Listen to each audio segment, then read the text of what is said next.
Good afternoon, all.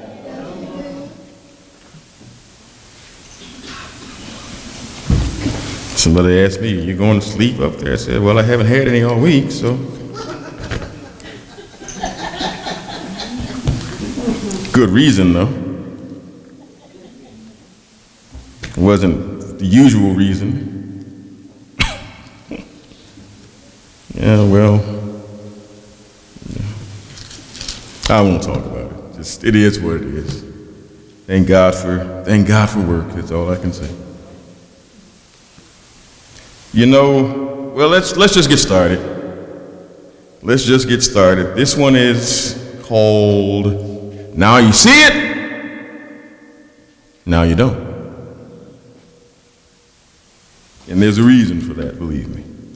And we've had that happen so many times in so many ways, and it seems that every one of them was a warning, a harbinger of what's to come.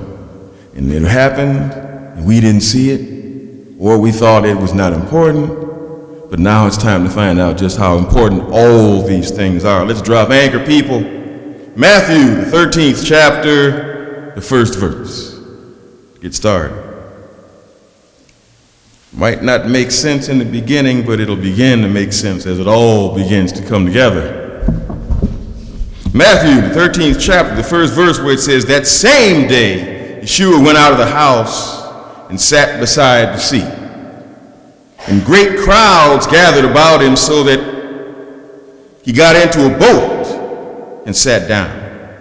There's a reason for that. If you've ever been out somewhere where you've got a coastline, and the further you get out, it's amazing that when you go out so far in the water, if you yell back, it almost has the effect of having one of these. Everyone can hear you very effectively if you can project well enough. And he went into a boat and sat down, and the whole crowd stood on the shore. And he told them many things in parables, saying, "A sower went out to sow. And as he sowed, some seeds fell along the path, and the birds came and devoured them. Other seeds fell on rocky ground where they didn't have much soil, and immediately they sprang up." Wow, how did that happen? Since they had no depth of soil. But when the sun rose, they were scorched. And since they had no root, they withered away. And other seeds fell among thorns, and the thorns grew up and choked them. Other seeds fell on good soil and produced grain, some 100-fold, some 60-fold, some 30-fold. He who has an ear, let him hear. Now, that's a profound statement he makes at the end of that, along with the profound statement that he made in itself. Not so much externally only, when he says, "He who has ears, let him hear." He's not saying that you hear it orally. You hear it externally. You know what happens sometimes when you hear things externally? It goes in one ear, it goes out the other one, and hits the ground and doesn't hit any gray matter in the process. What he's saying, he who has an ear, he who has ears, let him hear, not only externally, but internally. He who has ears attuned to hear so as to understand, let him make use of those ears and seriously consider and diligently attend to the profound importance of this parable. It is a way of speaking used by Christ when anything of spiritual profundity was delivered and not offered up for easy understanding. And this is what we sometimes forget. that this isn't easy to understand. You've got some 4,000 religions out here, thousands of churches, everybody saying something different, but all claiming to make those claims from this same book, which makes most people who don't look at it think, all those people must be crazy. So don't feel like you have to make someone understand this, because it's entirely possible that it's not their time. It's not their time. You can't put a square peg in a round hole. You can't play baseball with a football. You can't always expect everyone to come along because you came along. God might have had some other reason to call you and not them. You got to think sometimes, were they called, or am I trying to force them into a round hole? Got to think about that. And sometimes it's hard to think about that because we get to a point where we feel like it's our calling to do this, and somehow our calling is going to be diminished by our inability to make our families do what we did. Sometimes the family's there to test you, nothing else. Don't fail the test trying to make them pass it. Might expand your curve if you know anything about tests. You have to be careful. Have to be careful. But God said these things, and his purpose in this was to quicken the attention of the spiritually attuned and stir in them a deeper understanding of what was said. Verse 10. Then the disciples came and said to him, "Why do you speak to them in parables?" Verse 10. Then the disciples came and said to him, "Why do you speak to them in parables?" And he answered them, "To you, and by spiritual extension to us, it has been given to know the secrets of the kingdom of heaven. But to them," understand it, "but to them it has not been given." If it's not been given, how are they going to receive it? "For to the one who has more, more will be given, and he will have an abundance. But from the one who has not, even what he has will be taken away." Be careful that it not be taken away by us, by pushing too hard. Verse 13.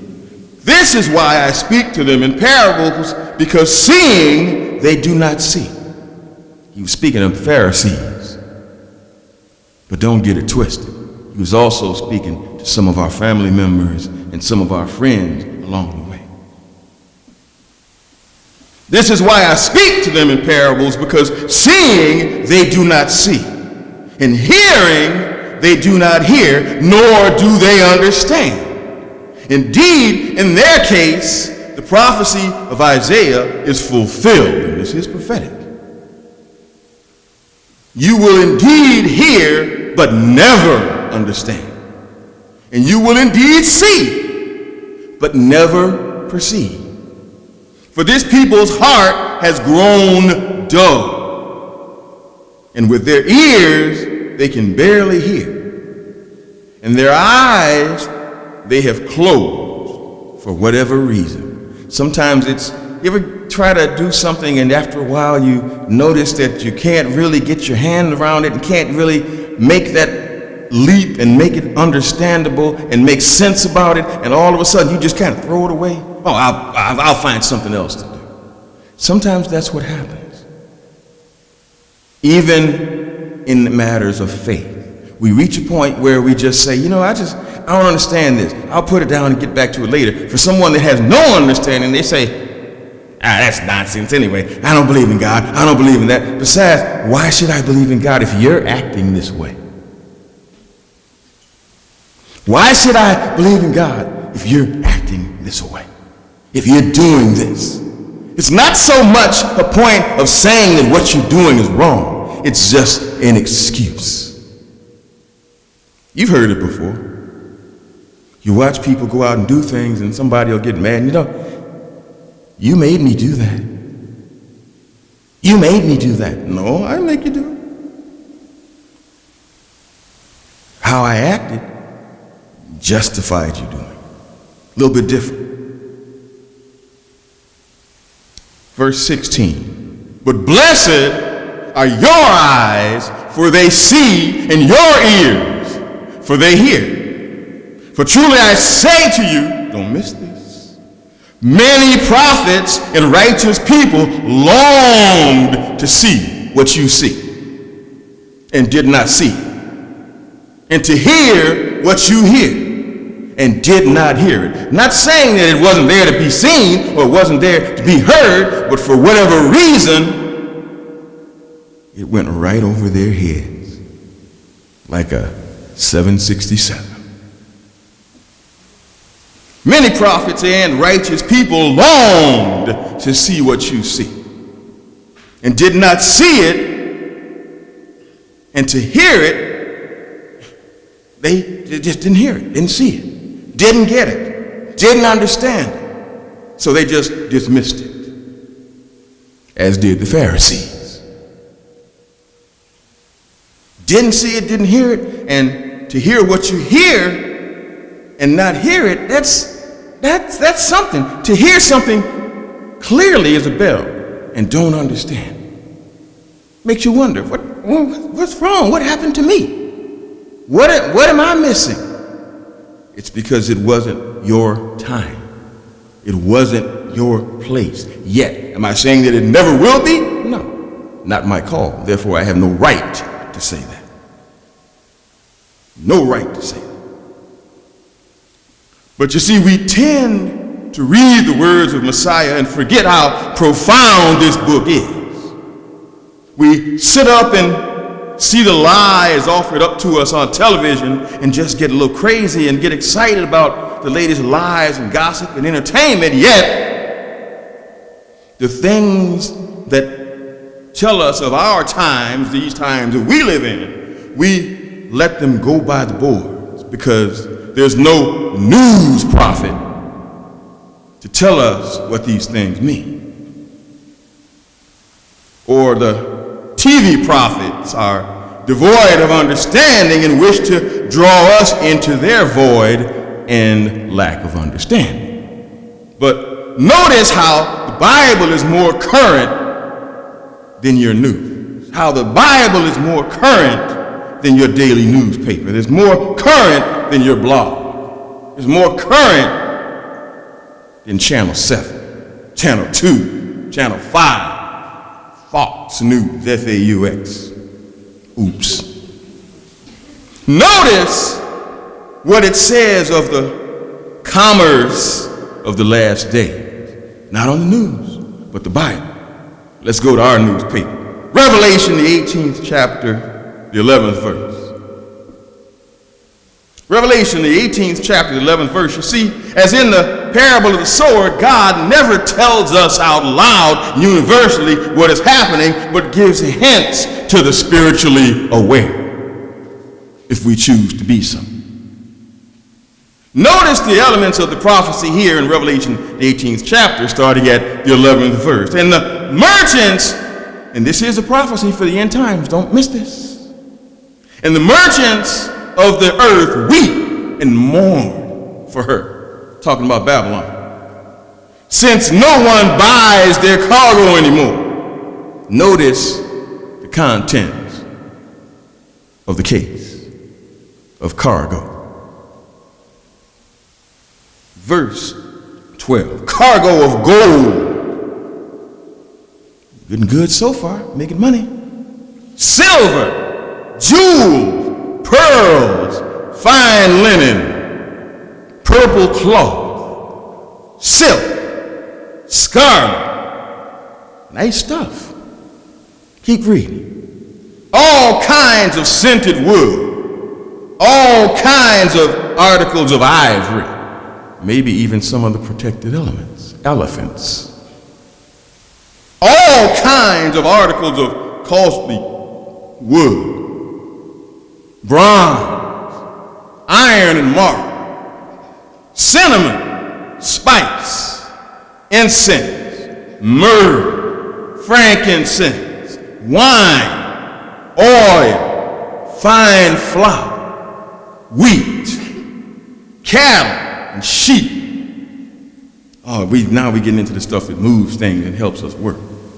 Sheep, horses, chariots, and well-paid corporate executives. Oh, I'm sorry. I'm very sorry. Let's try that again. Chariots and slaves, that is, human souls. And they're making money off of those? Now, this is just going to be a little bit in the future now. So you got to almost wonder. Now, you see, if you look at this prophecy, it speaks quite clearly of what will no longer be sold as a result of the destruction of Babylon in the days soon to come. Now, did anyone notice that last item on the list? Or let's call it a shopping list. Yep, the slaves. The Bible is quite clearly telling us that slaves will be traded in Babylon in the last days. If we're nearing the last days, would it not be logical that slavery is going on in the world? Would it not be logical that we would see that slavery going on in the world? And see it as part of the things that warn us of the times that we live in? Wouldn't that make sense? Let's understand. It is there. Luke 17th chapter, the 26th verse, which zooms us in a little bit more closely on what's going on in that end time. Luke 17th chapter, the 26th verse, where it says, just as it was in the days of Noah, so will it be in the days of the Son of Man. Maybe we need a little more meat on that bone. Hebrews, the 11th chapter, the 7th verse.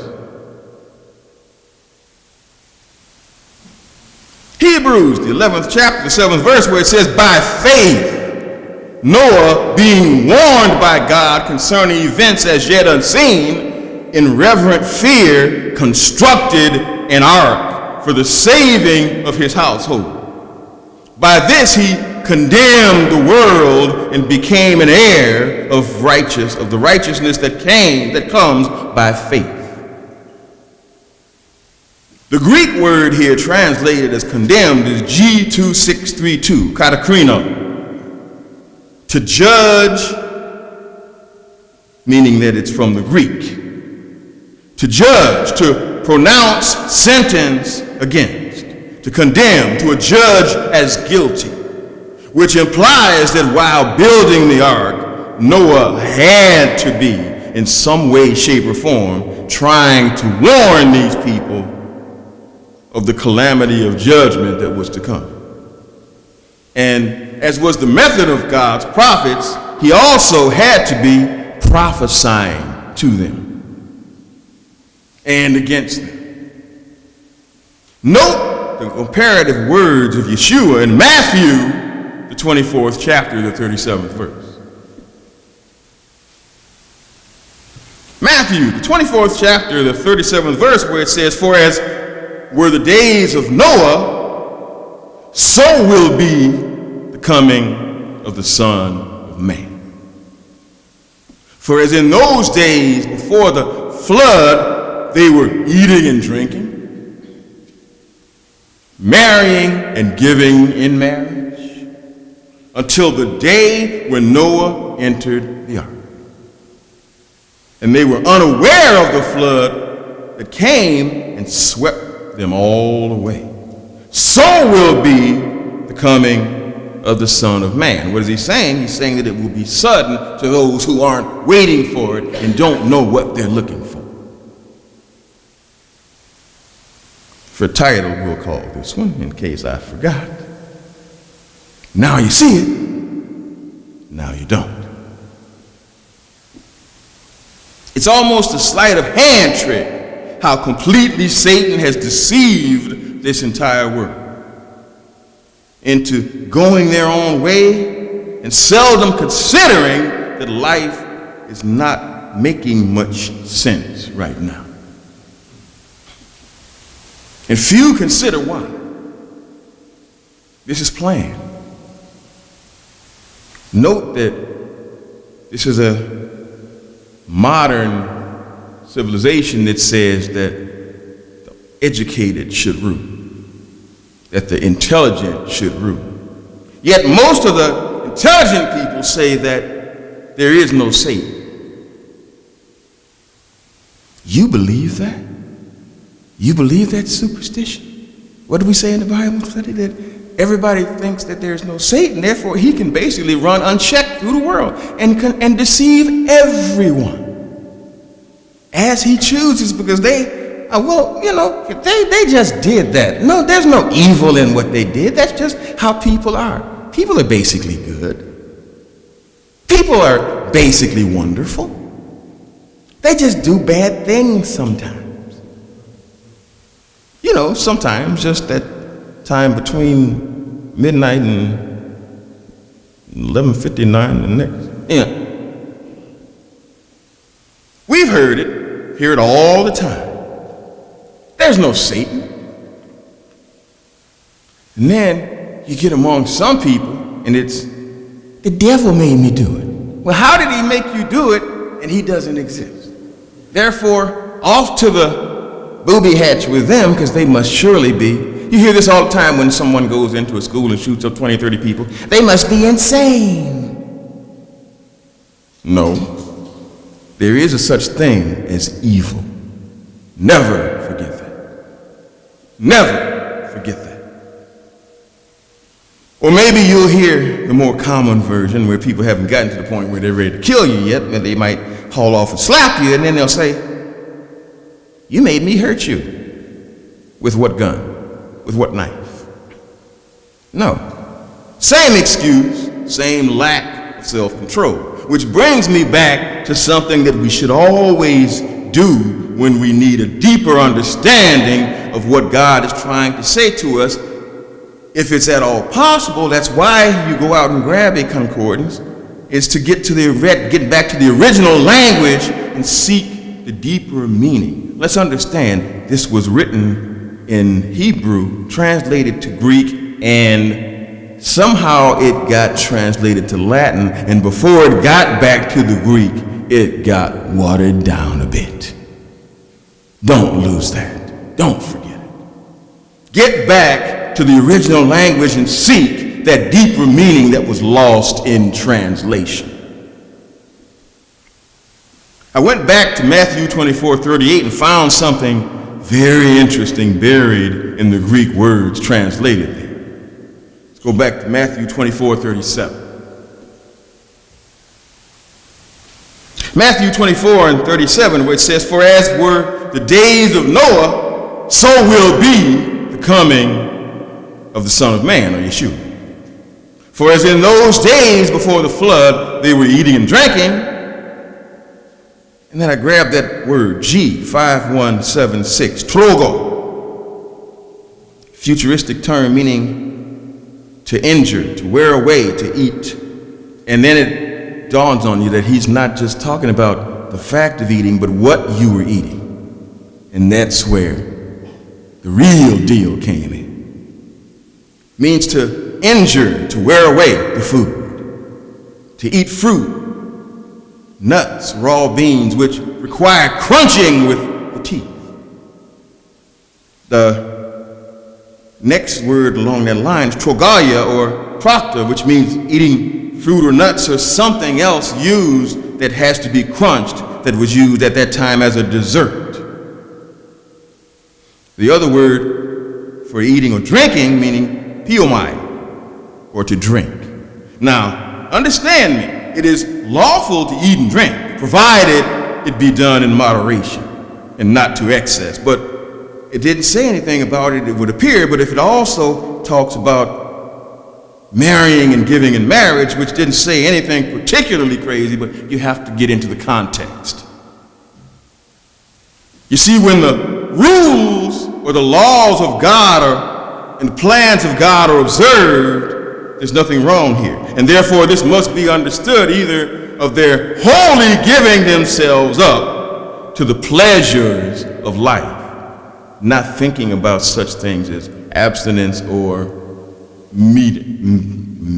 mediation, or considering that maybe I shouldn't do this so much, maybe I shouldn't eat so much, maybe I shouldn't drink so much. Not at all concerned about the affairs of faith, the worship of God, the glory of God, the welfare and the caring of their eternity, or considering the approaching danger of which Noah had given them warning, but they didn't listen because they were too busy in their luxury and their intemperance in eating and drinking, and of their libidinous and unlawful marriages. For the word here used for eating, by the violence of it, trogalia, and the eating, trogo, signifies eating after the manner of brute beasts. You ever see people just grab a turkey or something and just like they're crazy? Or you see people after they've had 4 or 5 drinks at a wedding, you'll see that.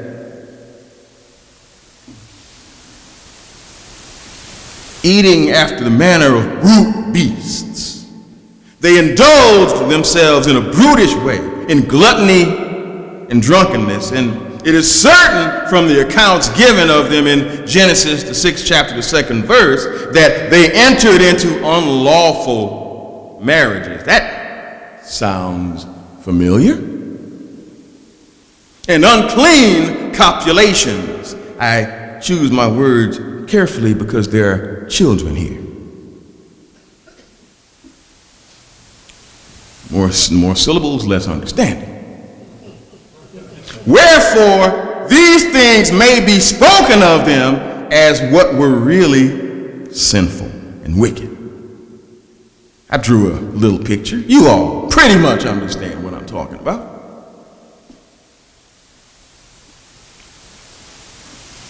(38) For as in those days before the flood, they were eating and drinking until the day when Noah entered the ark.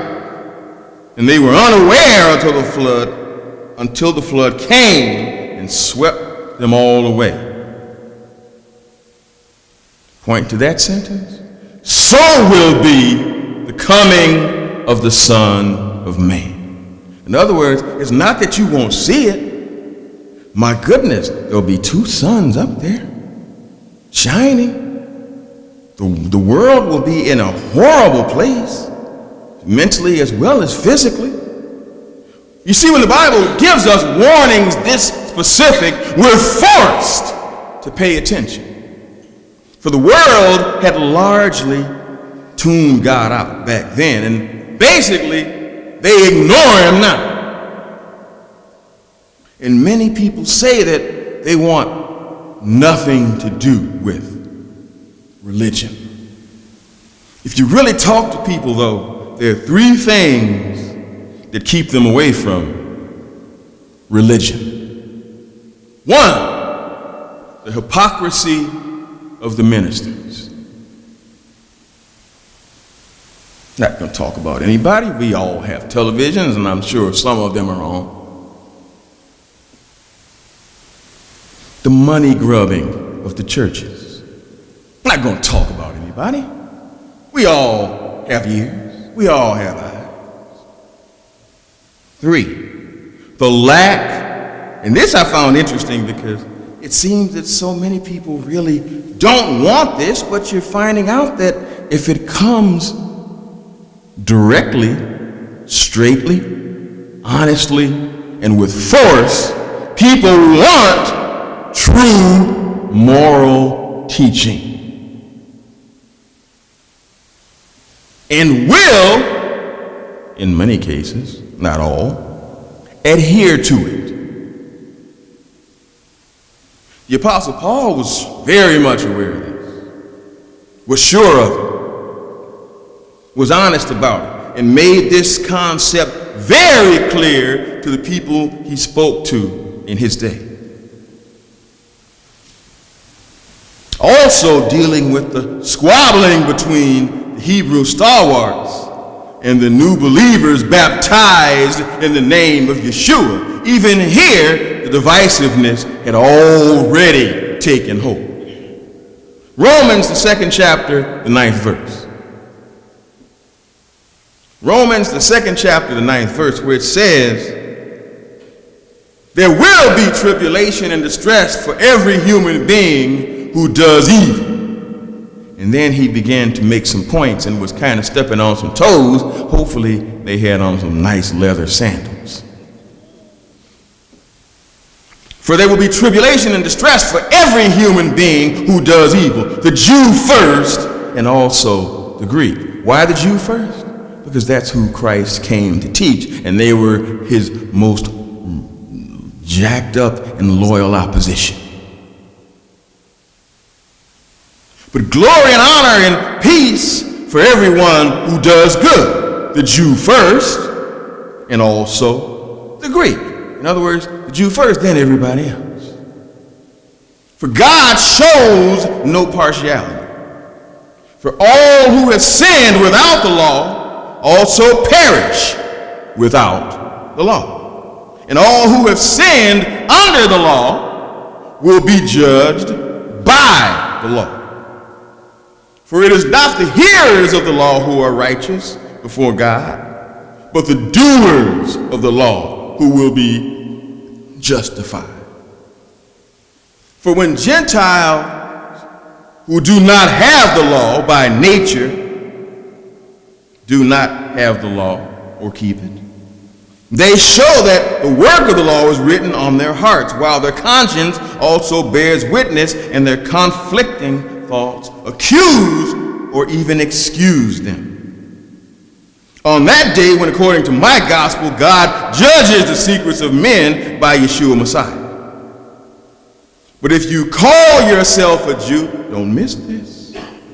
If you call yourself a Jew and rely on the law and boast in God and know his will and approve what is excellent, because you are instructed from the law, and if you are sure that you yourself are a guide to the blind, a light to those who are in darkness, an instructor of the foolish, a teacher of children, having in the law the embodiment of knowledge and truth,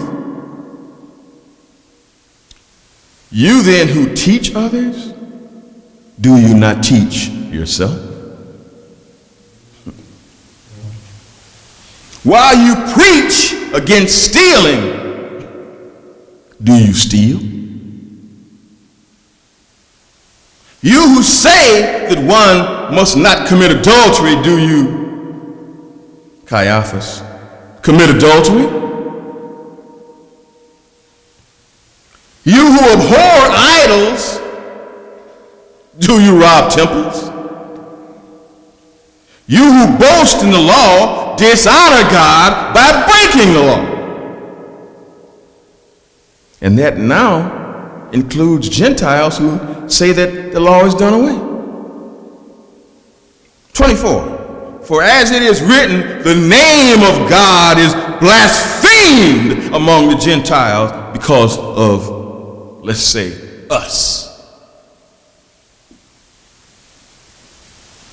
You hear so many people. I'd go to church, but they're a bunch of hypocrites. And that's the Christian saying that. The people in the world say, I won't even be bothered. I don't even want to go. You talk to people, and I've done that. There's only so much proselytizing that you can legally do on a job. But you throw your little seed out there and see where it plants, see where it grows. A lot of it hits in shallow soil, so you're not going to get much. You know that. But you do it. And you hear it all the same. I don't mess with that church stuff. Them people, all he wants is my money. I just send him $1 every once in a while. He don't even call my house. He won't even call my house. This is what you hear. This is what you hear. This is Ray talking. This is folks out there talking. Must be careful. But what I'm saying is this. Everything we do that the world looks at as not exactly kosher is going to make them say, I don't want to go there. I'm not going to be bothered with that. What do you think it does for our families? Am I saying we have to be perfect? No. But we do have to be careful. We do have to be careful. And we have to do our work gently. I remember when I first got into the church, and I won't talk about my wife too bad because I love her. And I tried for a minute to get her to come into the church. And she would go out and do what she did on Saturday. I won't bust her out like that. And there was a man that I will give him credit, because had he not talked to me, he pulled me over and didn't say, you can't do that, you gotta. He did it gently. Wallace Mango comes to me and says, don't push. Just do the best you can. Study in front of her. Offer to teach. Just throw your books out on the floor and read them, and don't leave them there. Stack them up in the corner, because if you leave them there, oh, he messed up my house. I don't believe in that church. They done messed my house up. Which surely would have happened, but you know. And I got to the point where I just would go in and just read and study and go home, go to bed, come up, do everything that I was expected to do. And after about, 2 years, she finally showed up and been here ever since. You can't make them do it. It's not gonna happen. Not gonna happen. I'm not telling you something I heard or read in the book. I'm telling you my life. I'm telling you what happened here. It can happen, but you're not gonna make it happen. If God said, if he gets it now, he's gonna fall.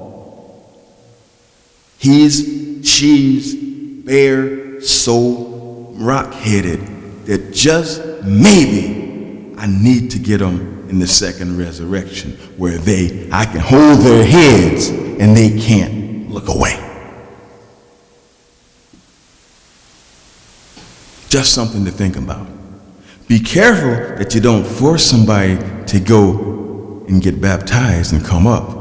And now that they're in, and they're still in that same rock-headed state of mind, now there is no second chance for them. Long as they weren't there yet, they can come up in the second resurrection with this old thing, and have a chance. But if you go in that water unwillingly and come up, now I'm not saying that Christ didn't just say, oh, well, he just wanted to get wet, so we're not even going to give him the Spirit, and we'll give him a chance. I can't say that, because the book says everybody that goes in, when they come up and I lay hands on them, or whoever lays hands on them, they will get that earnest. But now everybody's on the same plane in that. If you kill it, you just gave up your ticket on the ride.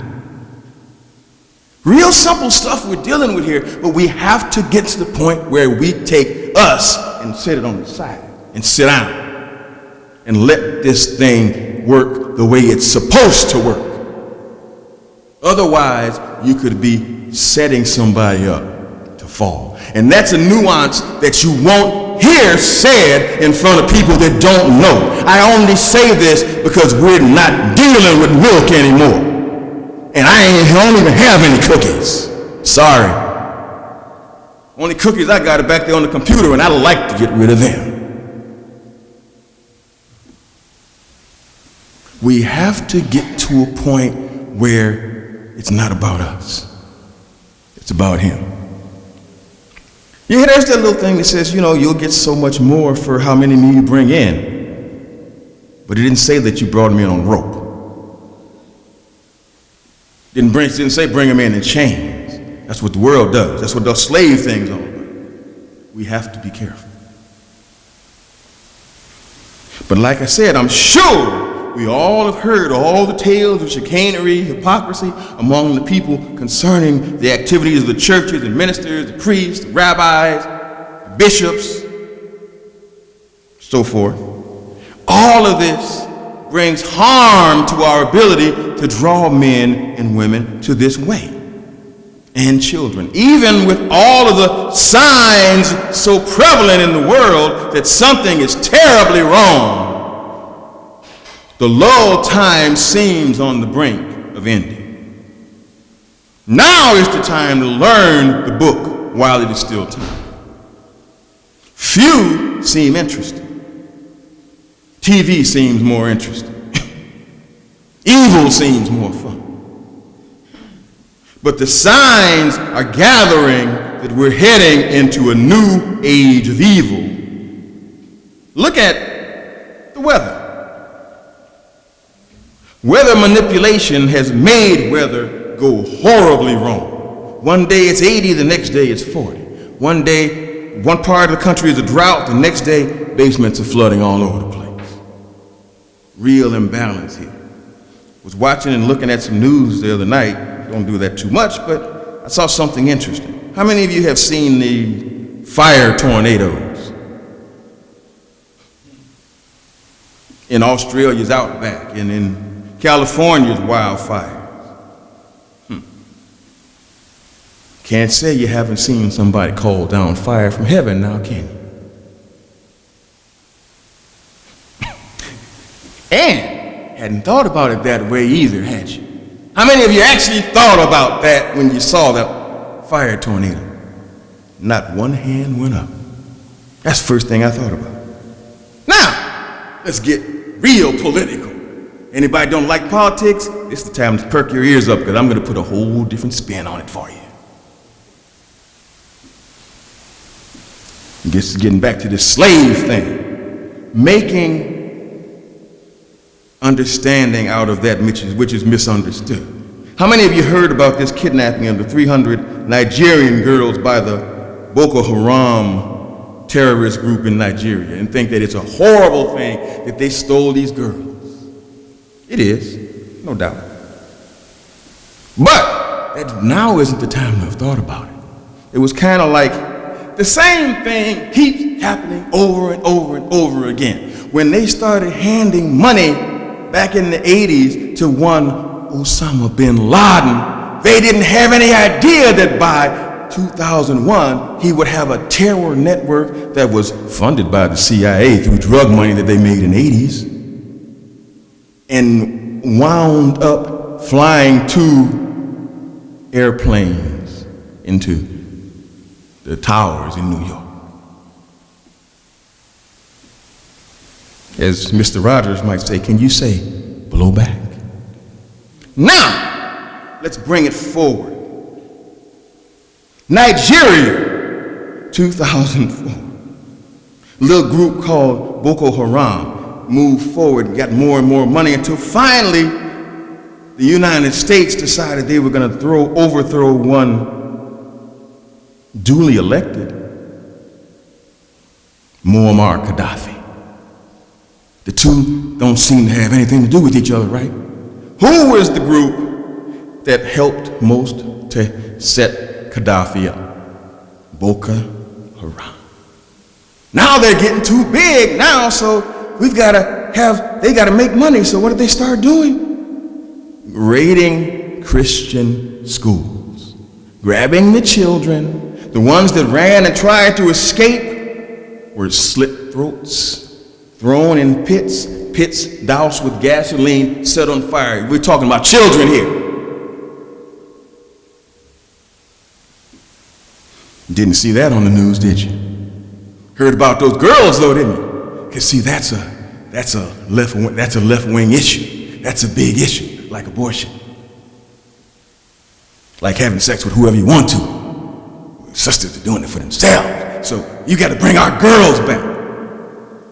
What about our boys that were set afire when they tried to run?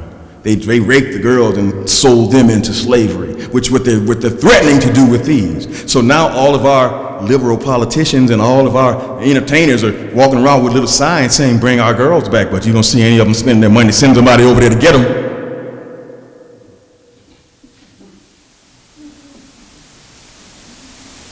Christians were sold into slavery. It was so interesting that Orly would bring this today.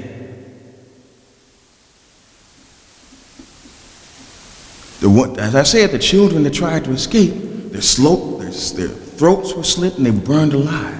Yet now all of a sudden it's all about our girls. No, it's not. It's about the horrible foreign policy where they would rather deal with men who sell slaves in order to bring down the chosen leader of a sovereign nation. Think of it like this. If Putin sends somebody over here to take out Barack Obama, what would happen? The rest of the world would probably do what we do when we hear about it happening somewhere else. What are you talking about in the news for? That ain't got nothing to do with us. Here's what it is. Here's what it is. Time is getting short. And it's time, if we're going to watch the news, watch it with kingdom eyes. See it for what it is. Whenever you see all of the great rich celebrities walking around with little signs on their chest, dig deeper. They didn't just find out about it. Back in 2010, there was a question asked at a State Department under one Hillary Clinton where they asked, well, you know, what about this Boko Haram? Oh, don't worry about them. They're not that big and not that much of a problem. Bring back our children, not our girls, everybody. Matter of fact, I want to talk about taking our country back. Oh, let me shut up. Let me shut up. You see, these days will fool you. You think things are normal, and suddenly the world is on its head. The world keeps us busy, keeps our jobs, keep us working like 5 people instead of 1. Never have time to do anything. Barely have time for our families, much less time to relax and study the Word of God. Few take the time to study anymore, and it is hard. Yeah, it's hard putting this together, but I do it. But that is what Satan wants us to do, completely disconnect. Forget to read the instruction manual and try to overuse the machine. Get bogged down and stressed out. It's time to learn, and it's time to lean on the renewal that we committed to during the days of unleavened bread. Forgot about that already, huh? It's time to remember what Pentecost promises. That's going to last a whole lot longer than the next cycle on Wall Street. Most of what is going on right now, you'll never hear about it because of the political games behind it. Most of what is really going on, you'll never hear about it until it's too late to stop it anyway. Let us all continue to commit to making our faith a priority in our lives, not the television, not the news, not the computer. These things are good to get some information, but use that information and filter it through this so that we make the right decisions in our lives. Let us all continue to commit to making this book and this faith a priority. You see, this will anchor us in the storms to come that are slowly boiling behind the scenes, and every once in a while something pops up and they make it something else. Understand, these 300 children weren't the only ones. If you really go back and take a look, there's roughly right now about 30 million slaves all up and down the African coast. 30 million. You're talking about antebellum numbers here, folks, not just 300 on a bus. And I'm kind of suspicious of the one bus theory anyway. I don't know any bus in the world holds 300 people. There must have been several buses, which means this must have been going on for a while. You got to think. If nothing else, you got to think. It wasn't one bus. Only way. Now, I've seen, if you go to India and see sometimes that, I'm sure it wasn't like that. I'm sure it wasn't like you see with those trains where you got people hanging out, legs hanging out and that. I'm sure that there are some kind of rules in Nigeria that don't allow you to ride in a bus like that. So if it was 300 girls, it was more than one bus. Think.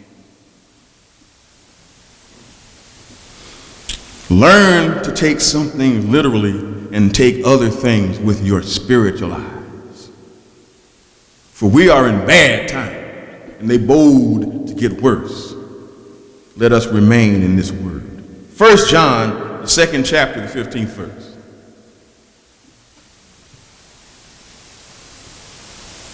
1 John, the 2nd chapter, the 15th verse, where it says, do not love the world nor the things in the world. If anyone loves the world, the love of the Father is not in him. Because all that is in the world comes down to three things: the lust of the flesh, the lust of the eyes, and the pride of life. This is not of the Father, but is of the world. And the world passes away, and the lust of it. But we who do the will of God abide forever. And that's a long time. But when you're busy and in the middle of it and doing healthy things, which we will be doing forever, a million years will go by like that. Hard to believe. Hard to believe that this is what God has promised us. Verse 18, little children, it is the last time. And just as you have heard that Antichrist is coming, even now many Antichrists have risen up, from which we know that it is the last hour. They went out from us. What? Yeah. But they were not of us. For if they were of us, they would have continued with us. But they went out so that it might be revealed that they were not all of us. But you have an anointing from the Holy One, and you know all things. I have not written to you because you do not know the truth, but because you know it.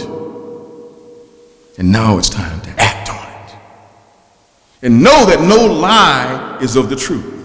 Who is a liar but he who denies that Yeshua is the Messiah? He who denies the Father and the Son is Antichrist, whoever that is. Everyone who denies the Son either has the Father, neither has the Father. The one confessing the Son also has the Father. In other words, even if they've got a little bit, if they come to you and ask the question, feel free to answer it if you have the answer. But how do you get the answer? From the book. Read the book. Imbibe the book. Lead the book. Get sick of saying read the book. Not me. I'm going to keep saying it. That's what I'm here for. That's the job. You don't do it, it's not on me, because I said it 1,000,000 times. Well, almost, but it'll get there. 24. Therefore, what you heard from the beginning, let it abide in you. Not just sit in the corner and cold. Let it live like you do.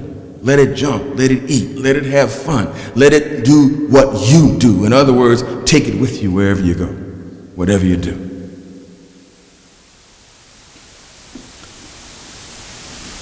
If what you heard from the beginning remains in you, you will abide in both the Son and the Father. And this is the promise that he has promised us: everlasting life. These things I have written to you concerning those leading you astray, which was happening then also. But the anointing which you received from him abides in you to the degree that you allow it to. And you do not need anyone to teach you, but as his anointing teaches you concerning all things, and is true and no lie, and as he has taught you, abide in him. This is the third time he said it in a paragraph. It must be important. Abide in him, and now, little children, abide in him. so that when he is revealed, we may have confidence and not be ashamed before him in his coming. If you know that he is righteous, you know that everyone who does righteousness has been born of him. We live in perilous times, people. More shootings every week, more corruption every week. As we see the footprints of Satan all around us, let Matthew 7:24 be our anchor.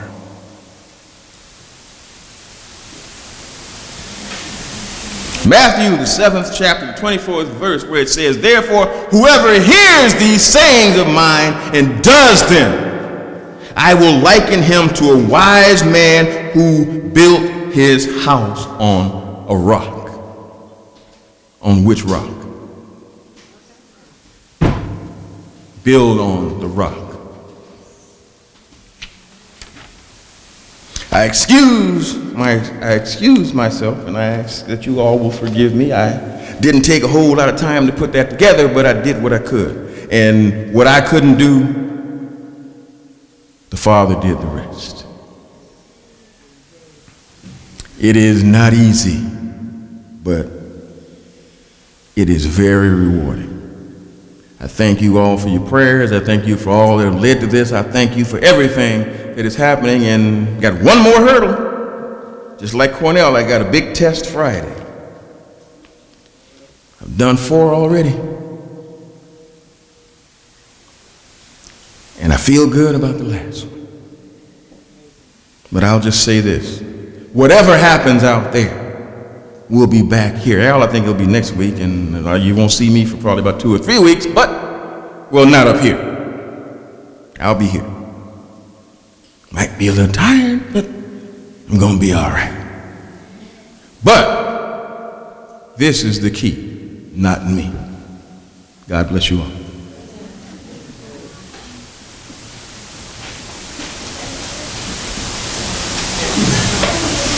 Amen.